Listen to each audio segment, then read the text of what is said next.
आम्ही दाखवून देऊ. आमदारकीचा माच करू नका. मागच्या वेळेला तुम्ही देखील पडला होतात.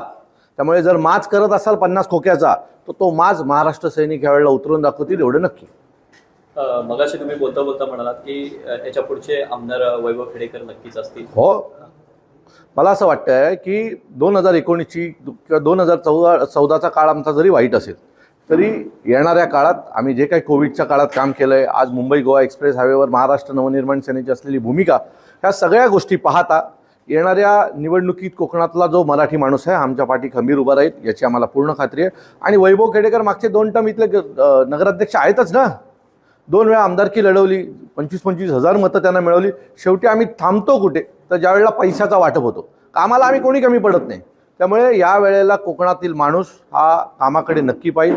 सन्माननीय राजसाहेबांनी, सन्माननीय अमित साहेबांनी जो काही कोकणातल्या रस्त्याचा विषय असेल, कोकणातल्या रिफायनरीचा विषय असेल, या बाबतीत घेतलेली भूमिका आहे ही मला वाटतं की पूर्णपणे लोकांच्या विश्वासातली असेल आणि लोक आमच्या पाठी खंबीर उभे राहतील. आणि यातूनच वैभव खेडेकरसारखे अनेक आमदार महाराष्ट्र नवनिर्माण सेनेचे कोकणात येतील याची पूर्ण खात्री आम्हाला आहे.